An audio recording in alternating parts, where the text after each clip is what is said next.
Hello, this is Victor. I'm here with a new tactical talk, and this time I want to talk about the Maelstrom Missions and how to plan it well. So first of all, I don't know if you are familiar with the Maelstrom Missions.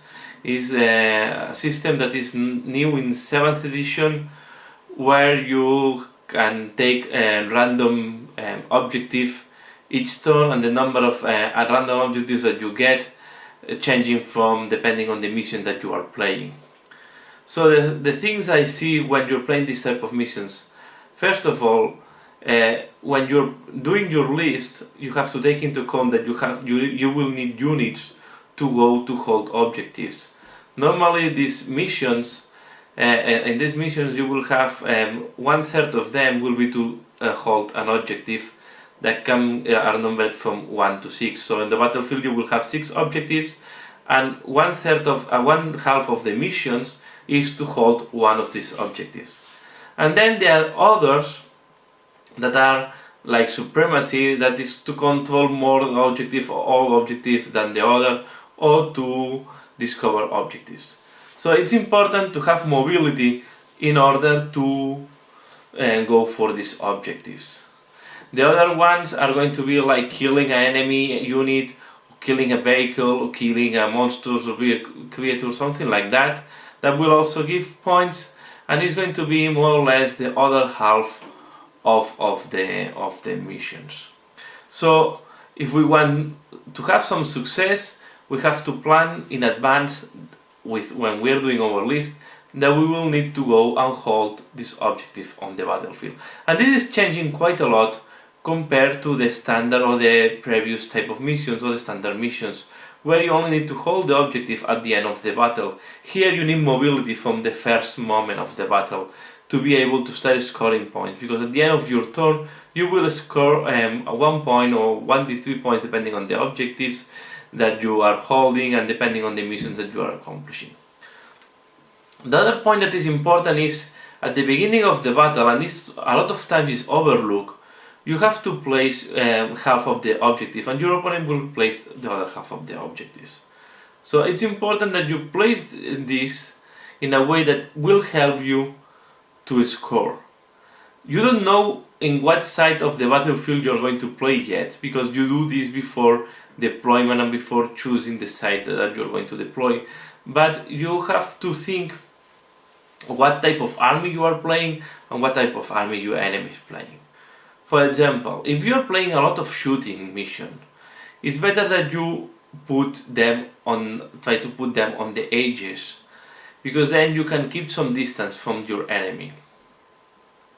On the other side, if you are more oriented to close combat, it's better to put them in the middle of the battlefield to force your enemy to move to the center and then to make the distance shorter. If your enemy is not going for the objective in the middle, you will have the advantage of scoring these objectives easier than your enemy. If you have a lot of mobility, scatter the objective all over the battlefield. So take into account which type of army you have, which type of army your enemy have, and try to place the objective in a way that is helping you to score in case these objectives are appearing. Then when you're playing, the other thing that is very important is to control the battlefield during the battle. Most of the objectives are going to fall at the end in the middle, and it's important to control the maximum terrain as possible. In that way, it's going to be easier for you to score.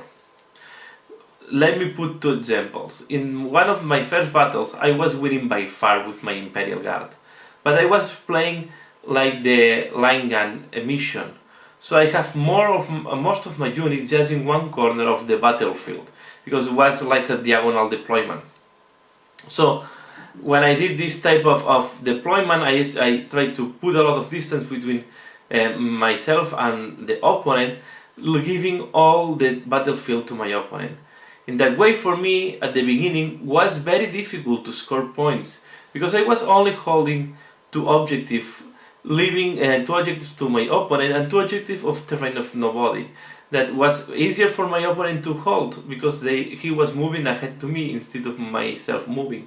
I was being much more stationary than my enemy, so although I was causing a lot of casualties to my enemy, the battle was very balanced, and he was in a point scoring more points than me because I was not able to score the objectives. So it's important that you have this in mind, and you need to control the objectives. For example, in my last battle, where I was playing Sisters of Battle, I was using a lot of throwaway units to force my enemy to be in his deployment zone. This is why I launched the Grey Knights, for example, into the assault against the Tyranids. I know that my Terminators will die in that situation, but the objective was to avoid that my enemy was moving. In that way I was controlling most of the battlefield. In that battle, the number of casualties by both sides were very equilibrated, very balanced. But I was scoring much more points because I was controlling 4 of the objective. One objective was not controlled by anybody, and then one objective was controlled by the Tyranids. By doing that, I was able to score a lot of points. And then all this randomness, you can direct the randomness to your side, because if you control more objectives, you have more chances. Of course, there are going to be always objectives that you cannot accomplish. For example, destroying a fortress most of the time is not accomplishable.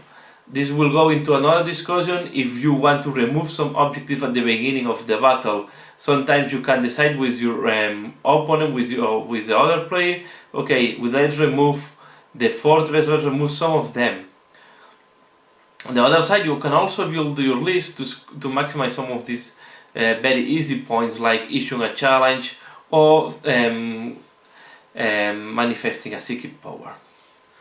So the last point I want to explain is, don't lose the scope of the mission. It's very easy, and it happens to me sometimes, that you are so focused in destroying and in making damage to your opponent that you forget the mission.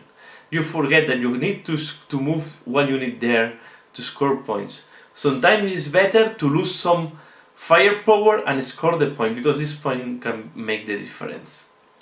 So have always the mission in mind, plan your movement, take it into account the mission, and don't forget this.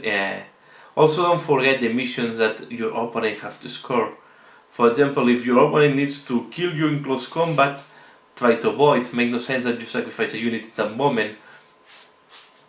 One mistake that I did in my last battle, my enemy have the Warlord trait that he will score 2 points if he kill one of my characters in close combat, or by any character he kill in close combat. I make the mistake to throw Lord Castellan Crow to the Tyrannid. Of course, I had to issue a challenge, and I died in that challenge, giving 2 points to my opponent for free. While I can avoid this, avoiding to go into that close combat with Lord Castellan Crow. So you have also tried not to forget what are the missions and what are the points. And the last thing I want to say is, take into account that you still score for slaying the Warlord, First Blood, and Linebreaker. And I can tell you that this First Blood sometimes can give the difference between winning or losing. It's very important that you try to score First Blood if you're moving fast as possible. Maybe it's not as important, and in some missions, like the one with 2 objectives in each side, but it's still important. Although the number of points that you're going to see during the battle are higher, this point, especially in the balanced battles, can make the difference between winning and losing sometimes. So this is all what I want to share. Let's summarize. So when you play Maelstrom Missions, take into account during making the list that you will need units to score points, and you will need units to hold objectives. So accumulating all in one unit is sometimes will be not the best strategy. Second point is, take in mind what army you have and what army your enemy have when placing the objective, and put them, try to benefit your army more than the opponent army. I know that you don't know which side you're going to deploy, but you can guess which type of strategy each army will follow.